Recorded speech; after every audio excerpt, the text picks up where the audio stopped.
할렐루야. 오늘도 주임전에 나오신 귀하신 성도님들을 축복합니다. 여기저기에 능수화 꽃들이 참 많이 피어 있습니다.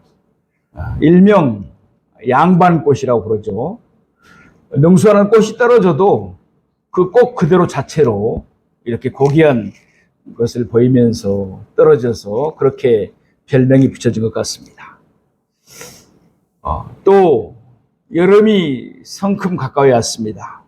일부 지방에는 폭염주의보가 내려진 것을 아마 일개별을 통해서 보셨을 것입니다. 건강관리 잘 하시기 바랍니다. 오늘은 마태복음 13장 31절에서 32절 말씀을 본문으로 겨자씨의 비유란 그 이유는 두 가지가 있습니다. 하나는 진리를 쉽게 이해시키기 위함이었습니다. 또 다른 하나는 진리를 감추어서 알지 못하게 하기 위함이었습니다. 전자는 하나님의 은혜를 입은 사람이고 후자는 은혜를 입지 못한 사람입니다. 또 전자는 마음이 겸손하여 하나님의 은혜를 사모하는 사람이고 후자는 교만하여 하나님의 은혜에 무관심한 사람입니다. 결국 하나님의 은혜는 우리 각 사람의 마음 상태와 밀접하게 관계가 있다는 것을 알 수 있습니다. 시편 107편 9절 말씀입니다. 그가 사모하는 영혼에게 만족을 주시며 줄인 영혼에게 좋은 곳으로 채워주심이로다. 아멘. 하나님께서는 사모하는 영혼에게 은혜를 부어주십니다. 오늘 예배에 참석하신 우리 성도님들 모두 하나님의 은혜를 사모하는 줄로 믿습니다. 우리가 오늘 보고 있는 마태복음 서에는 특히 13장에는 천국에 대한 비유가 8가지나 소개되고 있습니다. 제목만 소개하자면은 씨 뿌리는 비유, 가라지 비유, 겨자씨 비유, 누룩 비유, 밭에 감추인 보아 비유, 값진 진주 비유, 그물 비유, 좋은 집 비유입니다. 이 비유들은 각기 다른 것을 예로 들어서 말씀하고 있지만 실은 다양한 방법으로 천국을 소개하고 있는 말씀들입니다. 오늘은 겨자씨 비유를 통해서 천국의 비밀을 상고하면서 은혜를 받고자 합니다. 오늘 본문 말씀을 우리 다시 한번 보시겠습니다. 31절에서 마태복음 13장 31절에 32절 말씀을 우리 다시 한번 보겠습니다. 또 비유를 들어 이르시되 천국은 마치 사람이 자기 밭에 갖다 심은 겨자씨 하나를 같으니 이는 모든 씨보다 작은 것이로되 자란 후에는 풀보다 커서 나무가 되매 공중의 새들이 와서 그 가지에 깃들으니라. 아멘. 예수님이 겨자씨의 비유를 통해서 우리에게 교훈해주고 싶은 바가 무엇일까요? 한마디로 말하면 소망의 중요성입니다. 어떠한 상황에서도 소망을 잃지 말라는 것입니다. 예수님은 작은 겨자씨에서 무엇을 보셨습니까? 그것이 자란 후에 커서 나무가 되는 것을 보았습니다. 아니, 한 걸음 더 나아가서 그 가지에 새들이 깃들어서 지저귀는 아름다운 노래소리를 들으셨습니다. 얼마나 놀라운 소망입니까? 예수님이 가지셨던 이 소망을 우리도 마음에 품고서 매일 매순간 주 안에서 즐겁게 살아가는 우리 모두가 되기를 소망합니다. 예나 지금이나 우리가 살고 있는 세상은 참으로 악합니다. 우리가 이미 씨 뿌리는 비유를 통해서 상고해 봤습니다. 우리 주변에는 길가, 돌밭, 또 가시떨기가 나 있는 밭처럼 마음이 굳게 닫혀서 아무리 복음의 씨앗이 뿌려져도 열매를 맺지 못하는 사람들이 너무나 많습니다. 또 우리가 밭의 가라지의 비유를 상고해 봤습니다. 우리 주변에는 가라지처럼 온갖 불법을 자행하면서 주변의 곡식들을 무너뜨리고자 하는 사람들이 또한 너무나 많습니다. 아마도 제자들은 예수님의 씨 뿌리는 비유와 밭의 가라지의 비유를 들으면서 마음 한구석에는 일말의 불안한 생각도 가졌을 것입니다. 저 무수한 가라지들 때문에 곡식이 어떻게 자랄 수 있겠는가? 저러다가 곡식들마저 실족해서 죽지 않을까? 이런 불안한 생각을 가졌을 수도 있었을 것입니다. 그래서 예수님은 겨자씨의 비유로 제자들의 마음을 위로해 주시고 그들에게 소망을 주셨습니다. 그 내용은 간단합니다. 어떤 사람이 밭에 나가서 겨자씨 하나를 심었습니다. 우리나라도 시골에 가면 그런 모습들을 볼 수 있습니다. 마당 한쪽 밭에 채소밭을 일굽니다. 그리고 그곳에 고추도 심고 상추도 심고 가지도 심어서 따서 그 열매들을 먹습니다. 현재 이스라엘인 당시 팔레스틴 나라도 마찬가지였습니다. 겨자는 우리가 잘 아는 대로 무슨 맛이었습니까? 톡 쏘는 맛이 있습니다. 그래서 양념이라든지 향료로도 사용됩니다. 때로는 약재로도 사용됩니다. 잎과 줄기는 먹기도 합니다. 그런데 겨자씨에는 특징이 있습니다. 엄청나게 크게 자란다는 것입니다. 눈에 잘 띄지도 않습니다. 우리나라에서 무엇보다도 작다고 할 때 뭐라고 말합니까? 깨알보다도 작다고 합니다. 그런데 팔레스타인 사람들은 겨자씨만큼 작다고 합니다. 겨자씨는 깨알씨보다 훨씬 더 적습니다. 우리 뒤에 보면은 겨자씨가 있죠. 또 우리 전에 옥상 정원에는 실제 우리 권사님이 신권사님이 겨자씨를 갖다 심으셔가지고 겨자씨 나무가 자랐습니다. 우리는 그 모습을 직접 보았던 것입니다.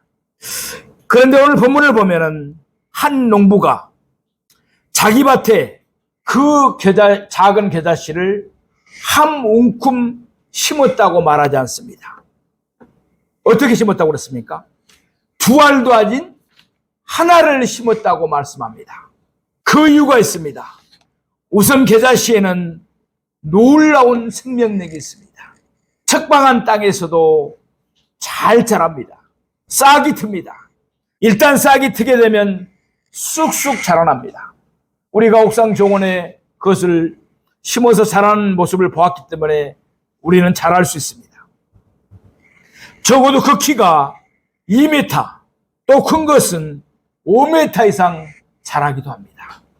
또 버드나무 가지처럼 양사방으로 그 가지를 뻗어냅니다. 그러니 하나만 심어도 채소밭에 상당한 부분을 차지하게 됩니다. 겨자씨는 새들에게 있어서 좋은 먹이가 됩니다. 그래서 공중에 나는 새들이 그 가지에 둥지를 툽니다. 그러면 어미새는 일부러 먹이를 구하기 위해서 멀리 날아다닐 필요가 없게 됩니다. 예수님이 겨자씨의 비유를 통해서 무엇을 말씀하고 있습니까? 천국의 특성을 우리에게 설명해 주고 계신 것입니다. 오늘 본문을 세 대지로 나누어서 상고해 보도록 하겠습니다. 첫째로, 겨자씨는 모든 씨보다 작습니다. 천국의 시작이 그와 같다는 것입니다. 천국은 작은 데서 출발합니다. 우리가 잘 아는 대로 이스라엘은 당시 작은 나라였습니다. 우리나라 땅으로 한다면 강원도 면적밖에 되지 않은 땅입니다. 그곳에 예수님이 오셨습니다. 큰 나라에 예수님이 오시지 않았습니다. 예수님보다도 앞서서 예수님의 길을 예비했던 세례 요한은 강야에서 이와 같이 외쳤습니다. 마태복음 3장 2절에 있는 말씀입니다. 회개하라, 천국이 가까이 왔느니라. 아멘. 천국은 예수님에게서부터 시작되었습니다. 그러나 그 시작은 너무나 미비했습니다. 그래서 요한복음 1장 46절에 보면은 나다나엘이 필립에게 이렇게 말합니다. 나사렛에서 무슨 선한 것이 날 수 있느냐? 무슨 말씀이에요? 당시 사람들의 눈으로 보기에는 예수님은 시골에서 목수일을 하던 무명의 사람이었습니다. 곧 겨자씨와 같은 존재에 지나지 않았던 것입니다. 예수님의 제자들도 마찬가지였습니다. 그 수가 고작 몇 명이었습니까? 12명이었습니다. 그 가운데 한 사람은 완전히 실패해버렸습니다. 가룟 유다는 예수님을 팔고 예수님을 배반했습니다. 그들은 대부분 어부들이었습니다. 배운 것도 없었습니다. 가진 것도 없었습니다. 사회적인 지위도 높지 않았습니다. 그런데 예수님이 이런 제자들을 이끌고서 이 땅에 하나님의 나라를 건설하고자 말씀하실 때 그 당시 종교 지도자 바리새인들의 눈에는 웃기게 보이는 일이었을 것입니다. 그래서 누가복음 11장 20절에 보면은 바리새인들이 예수님께 이런 질문을 하고 있습니다. 하나님의 나라가 어느 때에 임하나이까? 이때 예수님은 이렇게 대답하십니다. 누가복음 17장 20절에서 21절의 말씀입니다. 하나님의 나라는 볼 수 있게 임하는 것이 아니요 또 여기 있다 저기 있다고도 못하리니 하나님의 나라는 너희 안에 있느니라. 아멘. 예수님께서 말씀하신 대로 하나님의 나라는 이미 시작되었습니다. 그런데 하나님의 나라는 볼 수 있게 임하는 것이 아니라고 했습니다. 왜 그렇습니까? 영적이기 때문에 그렇습니다. 그래서 눈에 보이지가 않습니다. 그러나 예수님이 이 말씀을 하실 때 또 중요한 뜻이 담겨 있습니다. 그 당시로서는 백성들의 수가 너무나도 작았기 때문입니다. 겨자씨처럼 미비했기 때문에 그렇습니다. 그러나 겨자씨에는 놀라운 생명력이 있습니다. 마찬가지로 시작은 미미하지만 나중에는 힘이 창대해지는 것이 바로 천국의 특성인 줄로 믿습니다. 따라서 우리 눈앞에 보이는 현실이 겨자씨처럼 미미할지라도 우리는 절망할 필요가 없습니다. 낙심할 필요가 없는 것입니다. 또 하나님이 나에게 맡겨주신 하나님의 일이 겨자씨처럼 설렁 하찮게 보인다 할지라도 그것을 소홀히 하지 마시기 바랍니다. 그것을 통해서 하나님의 나라가 싹트고 확장되어 나가는 것입니다. 또 적은 일에 충성할 때 하나님은 우리에게 큰 일을 맡기신다는 사실을 명심하시기 바랍니다. 천리길도 한 걸음부터 시작한다는 우리나라의 속담이 있습니다. 물 한 방울에 물이 모여서 태평양을 이루는 것입니다. 또 겨울에 산속에서 하루라도 있어본 분은 알겠지만 눈이 내릴 때 그 눈의 무게가 얼마 되지 않습니다. 그러나 계속해서 쌓이면 나무의 가지를 꺾어버려서 참으로 나무의 가지가 뚝뚝 끊어지는 소리가 밤에는 들릴 수가 있습니다. 저도 깊은 산속에서 눈이 오는 가운데 그 소리를 들은 적이 있습니다. 미국의 서구 왕이었던 존 록펠러는 참으로 우리가 잘 알고 있는 사람입니다. 그는 세 가지의 기적을 일으킨 사람입니다. 그는 가난했습니다. 그런데 세상에서 제일 가난한 부자가 되었습니다. 그는 젊은 시절 일당 4센트, 지금 우리나라 돈으로 말한다면 45원 정도의 적은 돈을 받고 땡볕에서 하루 종일 감자 캐는 일을 했습니다. 그러던 그가 자수성가에서 세계에서 제일 가는 부자가 되었습니다. 또 그는 이 세상에서 제일 많은 돈을 남을 위해서 쓴 사람이 되었습니다. 그가 일평생 동안 자선 사업에 희사한 돈이 7억 5천만 달러였다고 합니다. 지금 우리나라 돈으로 계산해도 약 1조 원이 되는 돈입니다. 그러니 그 당시에는 얼마나 큰 금액이었겠습니까? 또 그의 후손들과 자식들이 함께 자선 사업에 캐쳐간 돈이 모두 합치면은 25억 달러나 된다고 합니다. 아무튼 그런 세상에서 남을 위해서 가장 많은 돈을 쓴 사람입니다. 아직까지 그 기록을 깬 사람이 없습니다. 또 그는 한때 건강이 아주 악화되었습니다. 의사가 얼마 살지 못한다고 진단을 내렸습니다. 먹을 수 있는 것은 하루에 비스킷 한 조각과 우유 한 잔이 다였습니다. 그런 그가 하나님의 은혜로 치유받고 98세까지 장수하였습니다. 노펠레는 세계에서 제일 돈이 많은 사람이었습니다. 또 남을 위해서 가장 많은 돈을 썼던 사람입니다. 그랬던 그가 절대로 작은 돈이라고 함부로 낭비하지 않았습니다. 그는 자기가 단골로 가는 식당에서 식사를 할 때마다 자기를 위해서 봉사하는 종업원에게 언제나 15센트의 팁을 줬다고 합니다. 유럽이나 미국 같은 나라에 보면은 팁 문화가 발달되어 있죠. 그런데 하루는 식사를 하고 나서 팁을 주기 위해서 주머니를 뒤졌더니 5센트밖에 없었습니다. 그래서 종업원에게 5센트만 팁으로 줬습니다. 평소에도 적은 팁에 불만이 많았던 종업원은 결국 록펠러에게 볼멘소리를 하고 맙니다. 록펠러 사장님, 내가 만일 당신 같은 부자라면 이까지 10센트 때문에 떼째하게 굴지 않겠습니다. 항의하듯이 그는 록펠러에게 말합니다. 그때 록펠러는 종업원에게 점잖게 타일릅니다. 이 사람아, 자네는 그런 생각을 가지고 있기 때문에 지금까지 종업원의 자리를 못 벗어나고 있는 것이네. 부자인 나도 10센트를 아끼는데 어떻게 자네가 10센트를 하찮게 여기는가?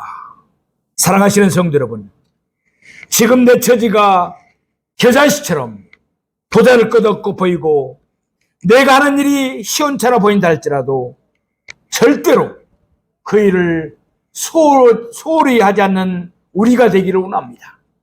겨자씨 같은 적은 물질, 겨자씨 같은 적은 시간, 겨자씨 같은 하자는 일을 할지라도 우리가 최선을 다해야 합니다. 그래야 할 때 하나님이 기뻐하시고 그것을 심히 창대하게 하는 출발점으로 만들어줄 줄로 믿습니다. 둘째로 겨자씨는 자란 후에 나물보다 커서 큰 나무가 됩니다. 전국의 두 번째 특성이 여기에 있는 것입니다.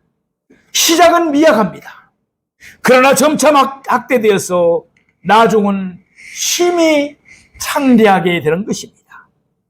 예수님 당시 예수님을 배척했던 사람들은 아마 이렇게 생각했을 것입니다.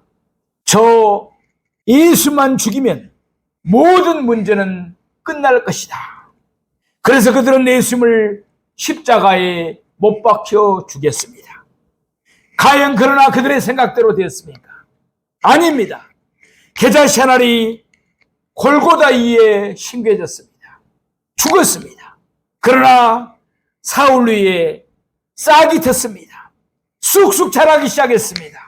가지를 뻗어 나갔습니다. 그 가지는 예루살렘을 넘어서 온 유대와 사마리아까지 뻗어나갔습니다. 안디옥을 거쳐서 소아시아로 뻗어나갔습니다. 지중해를 건너서 마게도니아로 로마까지 뻗어나갔습니다. 그리고 온 유럽을 복음으로 점령했습니다. 거기에서 멈추지 않았습니다. 영국으로 건너갔습니다. 미국으로 건너갔습니다. 139년 전에는 그 가지가 우리나라에 뻗어왔습니다. 지금도 계속해서 성장하고 있습니다. 이것이 바로 복음의 능력이며 천국의 특성인 줄로 믿습니다. 사랑하시는 성도 여러분, 여러분의 현실이 지금 겨자씨처럼 미비합니까? 우리에게는 소망이 있습니다. 주님의 약속이 있습니다. 그것을 바라보면서 열심히 살아가는 저와 여러분이 되기를 소망합니다. 미국의 어느 주일학교 교사의 이야기입니다. 하루는 교회를 가는데 골목길에서 콜리게 아이들 4명이 놀고 있는 모습을 봤습니다. 그런 아이들을 잘 설득해서 교회로 전도했습니다. 사랑을 다해서 매주일마다 그들에게 복음을 전했습니다. 그 당시 아이들에게 심겨진 믿음은 겨자씨 알만큼 미미했을 것입니다. 그로부터 30수년이 흘렀습니다. 그런 생일을 맞아 4통의 축하 전부를 받았습니다.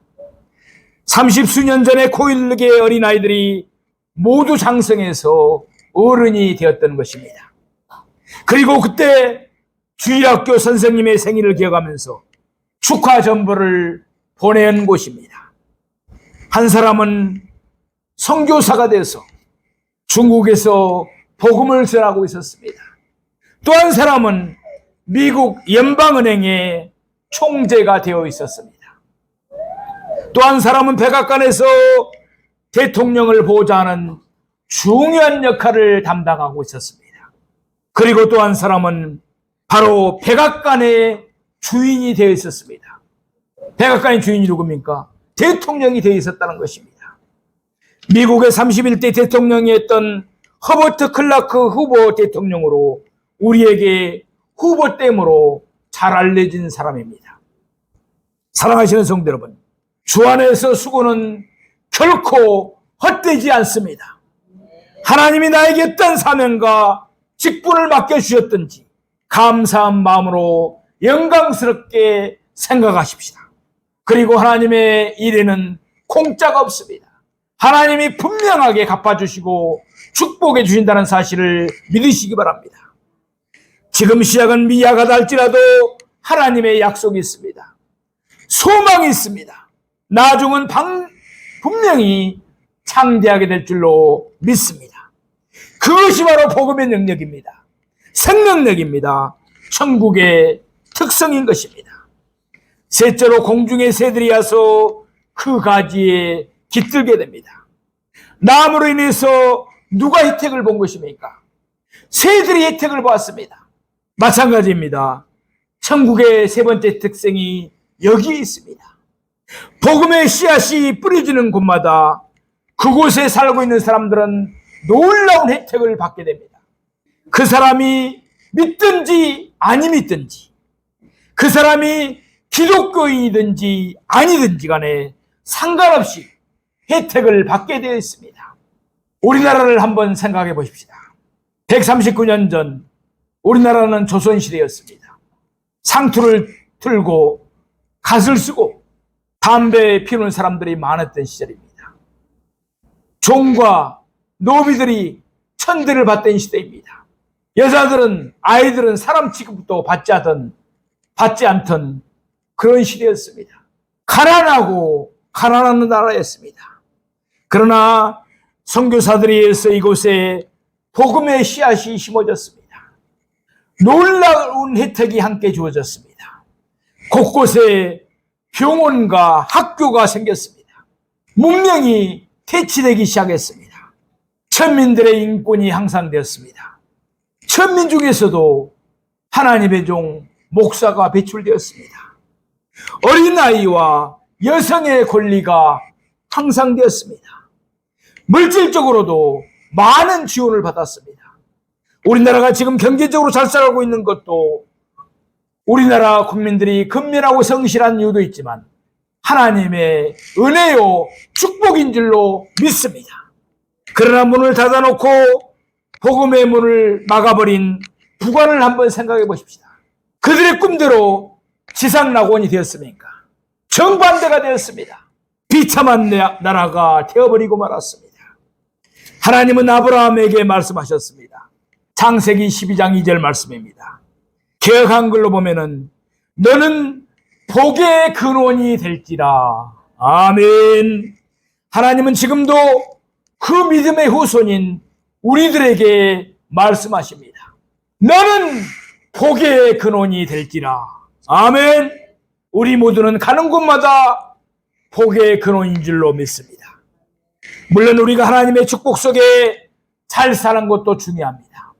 그러나 나로 인해서 내 가정과 내 이웃과 내 주변에 있는 사람들이 함께 복을 누리면서 살아간다면 그것보다 더 큰 축복이 어디에 있겠습니까? 사도 바울이 복음을 전했다는 이유로 제수의 몸이 되어서 배를 타고 로마로 후송되어 갑니다. 배 안에는 모두 276명이 타고 있었습니다. 그런데 한동안 평안하던 바다에 유라굴로라는 태풍이 불어왔습니다. 그 바람에 모두 죽을 처지에 놓이게 되었습니다. 그 배에 타고 있던 선장, 선주 또는 백부장은 아무런 소용이 없었습니다. 모두가 죽음을 기다리고 있었습니다. 절망적이었습니다. 그때 하나님의 사자가 사도 바울에게 나타나서 이렇게 말했습니다. 사도행전 27장 24절 말씀입니다. 우리말 성경의 번역을 보겠습니다. 바울아, 두려워 말라. 하나님께서 너와 함께 항해하는 모든 사람의 생명을 내게 맡겨주셨다. 아멘. 사랑하시는 여러분, 이 말씀의 뜻이 무엇입니까? 사도 바울 한 사람 때문에 그곳에 있는 모든 사람들이 살게 되었다는 뜻입니다. 말하자면 바울은 그곳에 있는 모든 사람들에게 있어서 복의 근원이 된 것입니다. 생명선이 된 것입니다. 사랑하시는 성도 여러분, 나로 인해서 다른 사람들이 복을 누리며 살아가는 존재가 되기를 바랍니다. 사랑을 받기보다 베풀어주고, 위로받기보다는 위로해주고, 섬김을 받기보다는 섬기면서 살아가는 사람이 진정으로 축복된 사람인 줄로 믿습니다. 겨자씨는 지극히 작은 씨앗입니다. 그러나 자란 후에는 나무가 됩니다.